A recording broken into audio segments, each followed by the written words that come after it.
قرآن مجید نے ایک واقعہ جو بہت اہتمام سے بیان کیا ہے وہ لوط علیہ الصلاۃ والسلام کی قوم کا واقعہ ہے اور کئی جگہ بیان کیا ہے. قرآن نے اس واقعے کی ابتدا یہاں سے کی ہے, هل اتاک حدیث ضیف ابراہیم المکرمین. ابراہیم علیہ السلام کے بھانجے تھے لوط علیہ السلام, جو ابراہیم علیہ السلام پر ایمان لائے. اللہ نے آپ کو بھی نبوت دی تو انہوں نے بھی ابراہیم علیہ السلام کے ساتھ ہجرت کر کے اپنے ملک کو چھوڑ دیا. اللہ نے لوط علیہ السلام کو ایک قوم کی طرف بھیجا. اس قوم میں جہاں شرک اور بت پرستی تھی, ساتھ ساتھ لڑکوں سے بدفعلی کی بیماری تھی, عادت پڑ گئی تھی ان کو اس برائی کی. لوط علیہ السلام کی قوم سے پہلے صدیوں تک اس کائنات میں یہ جرم نہیں ہوا. لوگ جانتے ہی نہیں تھے کہ یہ بھی کوئی برائی ہے, کیونکہ یہ انسان کی فطرت اس کو مانتی نہیں ہے. انسان کو اس طرف اللہ نے رغبت رکھی نہیں ہے. یہ جب تک کوئی باقاعدہ عادت نہ ڈالے بری, پڑتی نہیں ہے. یہ خود سے پڑنے والی عادت نہیں ہے. جیسے چرس اور ہیروئن خود سے کوئی نہیں پیتا. جب تک کوئی آپ کو پہلی مرتبہ پیشکش نہیں کرے گا, فضائل نہیں سنائے گا, پہلی مرتبہ پئیں گے, بدبو آئے گی, کھانسی ہوگی, بولیں گے کیا گند پلا دیا. لیکن آہستہ آہستہ اس گند سے طبیعت کیا ہوتی ہے, مانوس. شراب بھی ایسے ہی ہے, بدبودار چیز ہے, شرابی کے منہ سے بدبو آتی ہے. لیکن انسان یہ سوچ کے بتکلف پیتا ہے کہ دیکھیں, کر کے دیکھیں ہوتا کیا ہے. تو یہ جو لڑکوں سے بدفعلی کا مرض ہے, اللہ نے مرد کی رغبت مرد کی طرف رکھی نہیں. عورت کی طرف رغبت وہ نیچر ہے, وہ فطرت ہے, وہ نیچر ہے, وہ ختم نہیں ہو سکتی.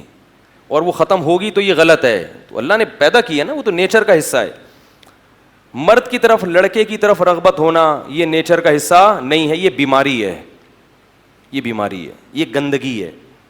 اور یہ بیماری پیدا کیوں ہوتی ہے, وہی وجہ جو میں بتاتا رہتا ہوں. شادیوں کا رواج نہیں ہے, بالغ ہو جاتے ہیں, جب خواہش حلال طریقے سے پوری نہیں ہوتی تو کہاں منہ مارتے ہیں. جیسے ایک آدمی کو حلال روٹی نہیں ملے گی کھانے کے لیے تو کچرے میں سے جو ملے گا اٹھا کے کھا لے گا. تو یہی حال ہوتا ہے کہ گند میں منہ مارتا ہے اور پھر اس گندگی کی عادت پڑ جاتی ہے.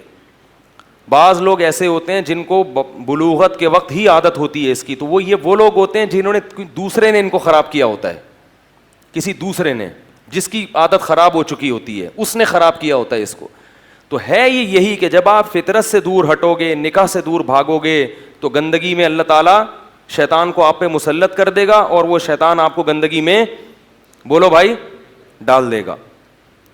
تو قرآن مجید میں آتا ہے کہ لوط علیہ الصلاۃ والسلام نے اپنی قوم کو سمجھایا, ہؤلائی بناتی, میری قوم کی بیٹیاں ہیں, ان سے شادی کرو. قوم نہیں ماننے والی تھی. تو اللہ نے اس قوم کو جب تباہ کرنے کا ارادہ کیا تو حضرت ابراہیم علیہ الصلاۃ والسلام کے پاس فرشتے آئے انسانی شکل میں.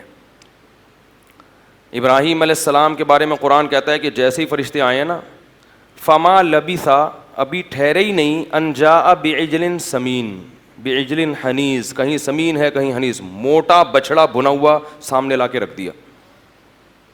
اب دیکھو میں نے بتایا تھا نا, قرآن کسی بھی واقعے کے کسی بھی پہلو کو بیان کرتا ہے تو بلا وجہ بیان, بھائی اللہ بتا دیتے فرشتے آئے ابراہیم علیہ السلام کے پاس, ان کو بیٹے کی بشارت دی, کافی تھا.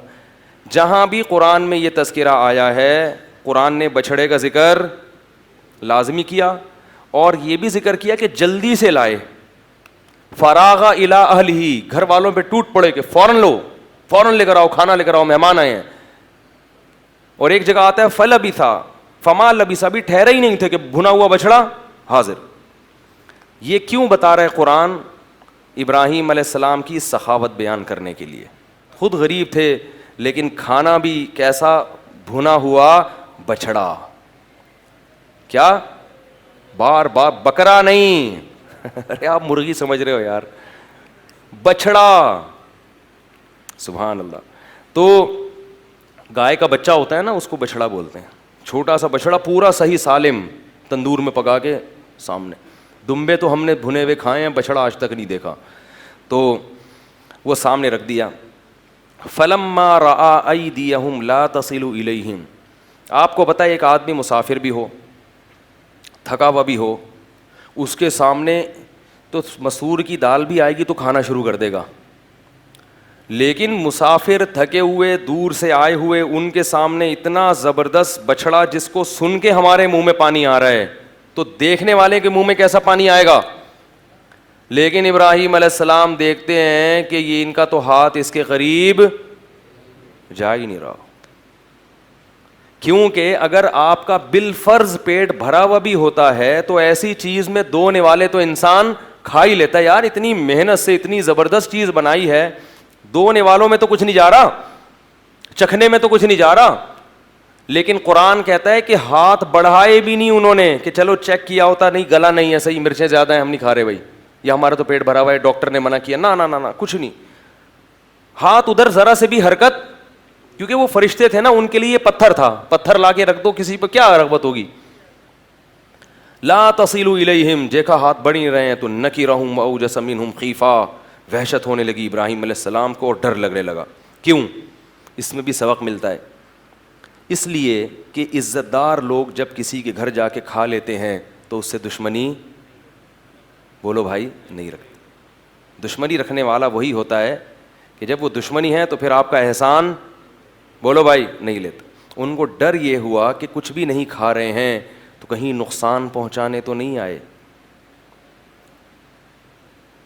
یعنی یہ تو پھر مسئلہ کیا ہے؟ ہمارے گھر کی چائے بھی نہیں پی رہا کوئی آدمی، ہمارے گھر کا کھانا بھی نہیں کھا رہا، دیکھ بھی نہیں رہا، تو یہ کس کی علامت ہے؟ دشمنی کی. اس سے ابراہیم علیہ السلام کے دل میں کیا پیدا ہوا؟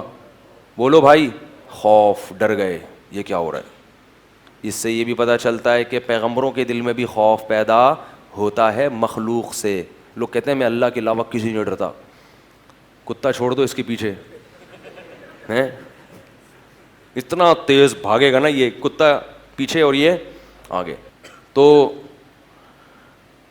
اسباب جو ہے نا، جو دنیا میں نقصان پہنچانے والی چیزیں ہیں، اس سے ڈرنا یہ انسان کے سلیم الطبع ہونے کی علامت ہے. ہر ایک کو ڈر لگتا ہے، کوئی بھی آئے گا نقصان پہنچانے کی نیت سے تو ہر ایک کو خوف. جیسے موسیٰ علیہ السلام کا تھا نا، سانپ بن گئی تو خوف زدہ ہو گئے، تو ایسے ہی ابراہیم علیہ السلام کیا ہو گئے؟ خوف زدہ، کوئی نقصان نہ پہنچائیں. جب فرشتوں نے دیکھا کہ یہ خوف زدہ ہو رہے ہیں تو فرشتوں نے بتایا لا تخف، ڈریں مت، انا مبشروک بغلام علیم، ہم اللہ کے بھیجے ہوئے فرشتے ہیں، انسان نہیں ہیں. ہمارے سامنے اس میں تکہ مسالہ لگا دو، بریانی مسالہ لگا دو، ہمارے لیے کیا ہے؟ یہ پتھر ہے، کوئی فرق ہی نہیں ہمارے لیے. ہم تو فرشتے ہیں جو انسانی شکل میں آئے ہیں. اس سے یہ بھی پتہ چلتا ہے کہ انبیاء عالم الغیب نہیں ہوتے، ان کو نہیں پتہ چلا. ہم فرشتے اللہ نے ہمیں بھیجا ہے. تو بتایا کہ ہم آپ کو خوشخبری دینے کے لیے آئے ہیں بغلام علیم، ایک علم والا بیٹا، یعنی اسحاق علیہ السلام بیٹا پیدا ہوگا علیم، علم والا. تو ابراہیم علیہ السلام کی جو بوڑھی زوجہ تھی نا، وہ دروازے کے کنارے پہ کھڑے ہوئے باتیں سن رہی تھیں. اس لیے نہیں کہ تجسس، اس لیے کہ ان کو بھی ڈر تھا نا کہ پتہ نہیں کون مہمان آئے ہیں، میرے شوہر کی ظاہر ہے دشمنیاں بھی ہیں، کوئی نقصان نہ پہنچا دے. تو وہ دیکھ رہی تھی کہ کیا مسئلہ ہے. تو جیسے ہی انہوں نے کہا نا کہ ہم خوشخبری دینے کے لیے آئے ہیں کہ آپ کو بیٹا ملے گا، تو قرآن کہتا ہے فسکت وجہا، وہ بڑھیا نے نا ایسے ماتھا ٹھنکا ہے کہ ہائے ناس، یا ویلتا، ہائے بدبختی، الیدو وانا عجوز، میرے بچہ ہوگا میں بڈھی، وہذا بالی شیخ، اور یہ میرا میاں، اس کو دیکھو کیسے حضرت ابراہیم کی طرف ہادہ اشارے کے وقت بولا جاتا ہے، کیسے اشارہ کیا ہوگا نا، یہ میرا میاں کیا ہے، یہ بھی تو بوڑھا ہو گیا. کوئی عورت اپنے میاں کو بول دے بوڑھا، اس کو کتنا غصہ آئے گا نا. تو کہنے لگی میرے بچہ ہوگا، میں کیا ہوں؟ بڑھیا.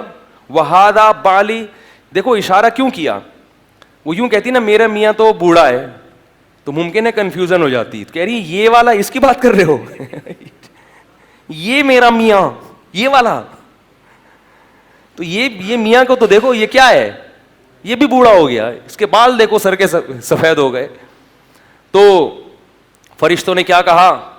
اعتراض کا جواب نہیں دیا کہ ہاں یہ تو ہمیں بھی اشکال ہو رہا ہے، ہمیں بھی اشکال تو ہو رہا ہے. اب میں ہم اللہ سے دوبارہ پوچھتے ہیں کہ اللہ صحیح جگہ بھیجا ہے، انہی کو خوشخبری دینی تھی، کہیں غلط تو نہیں چلے گئے. دوبارہ سے فرشتوں نے کیا کہا؟ کذالک، اسی طرح ہوگا ٹھیک ہے نا. اب یہ تمہارا مسئلہ ہے، بوڑھے ہو جوان ہو، یہ تمہارا ہیڈ ایک ہے، یہ ہمارا ہیڈ ایک. ہمیں تو اللہ نے جو پیغام دے کے بھیجا ہم تو بھائی وہ پارسل کرنے کے لیے آئے ہیں، ٹھیک ہے نا. اللہ کا پیغام تھا، وہ آپ کو ہم نے پارسل کیا، اب آپ کی مرضی. ہاں اتنی تسلی ضرور دی، عطا جبین امر اللہ، رحمت اللہ وبرکاتہ علیکم اہل البیت، اے اہل بیت، اللہ کی تم پر جو خصوصی رحمتیں ہیں، تمہیں شرک کے ماحول میں اللہ نے توحید کی توفیق دے دی، اس پہ تمہیں تعجب نہیں ہوا ہے بھائی؟ آگ میں جلنے سے اللہ نے بچا لیا. ان بڑھیا سے کہتے حضرت ابراہیم کی زوجہ سے کہ تمہارے میاں کو پبلک نے ڈال دیا تھا آگ میں، اللہ نے بچا لیا، اس پہ تعجب نہیں ہوا؟ تو یہ تو اللہ کی اتنی بڑی بڑی رحمتیں ہیں، تو ایک اور رحمت صحیح، اس میں تعجب کی بات کیسی؟ تو پھر ابراہیم علیہ السلام نے پوچھا کہ اور تمہارا بنیادی مقصد کیا ہے؟ تو انہوں نے بتایا کہ ہم آئے ہیں قوم لوط کو تباہ کرنے کے لیے. ہم آئے ہیں قوم لوط کو، اصل مشن ہمارا یہ ہے. قرآن کہتا ہے ابراہیم علیہ السلام کو قوم لوط پہ ترس آیا. کیوں؟ ان ابراہیم لأواہ حلیم، بڑے بردبار اور نرم خو تھے ابراہیم، اللہ کی طرف رجوع کرنے والے. تو اب قرآن کی تعبیر دیکھیں. ابراہیم علیہ السلام نے فرشتوں سے کہا کہ اس میں تو لوط علیہ السلام بھی ہیں. مقصد یہ تھا کہ فرشتے کسی طرح یہ ارادہ ترک کر کے چلے جائیں. تو انسان کہتا ہے نا بھائی اس میں تو وہ بھی ہیں، ایمان والے بھی، تو سب ہلاک ہو جائیں گے. مقصد کیا تھا کہ وہ اپنا ارادہ بدل دیں. تو قرآن کے الفاظ دیکھیں، یجادلنا فی قوم لوط، ابراہیم ہم سے قوم لوط کے بارے میں جھگڑنے لگے، لڑائی کرنے لگے، جھگڑنے لگے. حالانکہ پیغمبر کبھی اللہ سے جھگڑتے، یعنی کیا مطلب؟ ایسی لجاجت کرنے لگے جیسے ہم کسی دیکھتے ہیں نا کوئی بھکاری آ کے ہم سے کوئی چیز مانگتا ہے تو ایسے لجاجت سے پیچھے پڑتا ہے، ہم کہتے ہیں بھائی تو لڑ کیوں رہا ہے، کہتے ہیں نا. تو بعض دفعہ بہت زیادہ عاجزی، انکساری اور کسی کے پیچھے پڑنے کو بھی مجادلہ سے، بحث مباحثے سے تعبیر کیا جاتا ہے، حالانکہ وہ بحث نہیں ہوتی. تو یہ قرآن کی بلاغت ہے کہ ایسے اللہ سے مانگ رہے تھے کہ گویا اللہ سے کیا کر رہے ہوں؟ بحث کر رہے ہوں. تو اللہ نے فرمایا یا ابراہیم اعرض عن ھذا، اس بحث کو کیا کر، چھوڑ دے، اس بحث کو چھوڑ دے. انہ قد جاء امر ربک، تیرے رب کا فیصلہ ہو چکا ہے، یہ فیصلہ ٹلنے والا نہیں ہے. نحن اعلم بمن فیہا، ہمیں پہلے سے معلوم ہے کہ اس قوم میں کون ہے اور کون نہیں ہے، کس کو بچانا ہے، کس کو ہلاک کرنا ہے، یہ ہم پہلے سے جانتے ہیں. حالانکہ وہ ابراہیم علیہ السلام کو بھی پتا تھا اللہ جانتے ہیں، لیکن ابراہیم علیہ السلام چاہتے کیا تھے کہ یہ عذاب ٹل جائے. تو پھر وہ فرشتے لوط علیہ السلام کے پاس گئے، وہاں بھی ایسے ہی خوبصورت نوجوان لڑکوں کی شکل میں. جب لوط علیہ السلام کے پاس فرشتے آئے ہیں تو لوط علیہ السلام نے دیکھتے ہی کہہ دیا، وہ سمجھے کہ یہ انسان ہے، خوبصورت لڑکے ہیں. کہنے لگے ھذا یوم عصیب، آج کا دن بہت برا دن ہے، بڑا سخت دن ہے. لوگ تو مہمان کے آنے سے خوش ہوتے ہیں نا، خاص طور پیغمبر، لیکن قوم کیسی بدفعلی کی عادی تھی کہ کوئی بھی خوبصورت نوجوان لڑکا جاتا اس علاقے میں، لوگ اس سے بدکاری کی کوشش. یہ جس کو یہ گندی بیماری لگ جائے نا، اسے کوئی بھی نوجوان نظر آئے وہ اس پر گندی نگاہیں ضرور ڈالتا ہے. یہی گند اس عمل کے گندے ہونے کے لیے کافی ہے. لوط علیہ السلام کہنے لگے آج کا دن مجھ پہ بہت بھاری ہے. لوط علیہ السلام کی جو بیوی تھی وہ کافر تھی. اس نے لوگوں کو جا کے پیسوں کی لالچ میں کہ مجھے کمیشن ملے گا، پیسے ملیں گے، لوگوں کو جا کے بتا دیا، مخبری کر دی کہ میرے گھر میں کچھ خوبصورت نوجوان لڑکے آئے ہوئے ہیں. قرآن کہتا ہے وجاء اہل المدینۃ یستبشرون، شہر والے خوشیاں مناتے ہوئے آئے. لوط علیہ پیغمبر جو ہے نا مہمانوں کے معاملے میں بہت غیرت مند ہوتے ہیں. ہر غیرت مند آدمی مہمان کی بے عزتی برداشت نہیں کرتا. تو لوط علیہ الصلوۃ والسلام، ظاہر ہے پیغمبر سے زیادہ کون غیرت مند ہوتا ہے، ان کو یہ تھا کہ میری عزت ہے، یہ مہمان کس کی عزت ہیں؟ میری عزت ہے. تو جب ان کو پتہ ہی نہیں تھا کہ یہ فرشتے ہیں اور یہ سب چیزیں پہلے سے جانتے ہیں. وہ تو سمجھ رہے ہیں ان نون پرسن ہے، مسافر جیسے کسی کے گھر میں رات کو پناہ لے لیتا ہے، تو یہ بھی آ گئے. تو شہر والوں جب جمع ہو گئے نا، ان کے گھر کے باہر گھیراؤ کر لیا. کیسے بدبخت لوگ تھے آپ دیکھو. جب گھیراؤ کیا تو لوط علیہ الصلوۃ والسلام نے ان سے کہا کہ ہؤلاء ضیفی فلا تفضحون، یہ میرے مہمان ہیں، ان کو ذلیل، مجھے ذلیل مت کرو، کیونکہ ان کی ذلت کس کی ذلت ہے؟ دیکھو اس سے یہ بھی پتہ چلتا ہے مہمان کی عزت، مہمان کا بولو بھائی اکرام. غیرت مند لوگ کرتے ہیں مہمان کا اکرام کہ اس کی بے عزتی کر دینا گھر سے باہر لے جا کے، جب تک ہمارے گھر میں ہے بے عزتی پر کیا ہے؟ پابندی ہے. تو فلا تفضحون، مجھے ذلیل مت کرو. تو وہ کیا کہتے ہیں قوم جواب میں؟ اولم ننہک عن العالمین، ہم نے کہا نہیں تھا کہ آپ اپنے گھر میں کسی کو گھسنے مت دو؟ آپ کو جب ہماری عادت کا پتہ ہے تو آپ کو ان کو گھر میں داخل ہی نہیں کرنا چاہیے تھا۔ لوط علیہ السلام نے کہا ہا اولائی بناتی، یہ میری قوم کی بیٹیاں ہیں، ان سے نکاح کر کے اپنی خواہش کو پورا کرو۔ تو قوم جواب میں کیا کہتی ہے؟ ما لنا فی بناتک من حق، ہمیں عورت میں کوئی رغبت۔ یہ بھی اس گناہ کی سزا ہے کہ جس کو اللہ نے پیدا کیا اس میں رغبت، بولو بھائی، ختم ہو جاتی ہے۔ یہ بھی ایک عذاب ہے۔ تو لوط علیہ السلام اب کیا کہہ رہے ہیں؟ لو ان لی بکم قوۃ او آوی الی رکن شدید، کاش میرے بازوؤں میں قوت ہوتی، تم سے مقابلہ کرتا میں، یا میرا کوئی قبیلہ ہوتا جس کو بلاتا اور میری مدد کرتا، کیونکہ کمزور قبیلہ تھا لوط علیہ السلام کا۔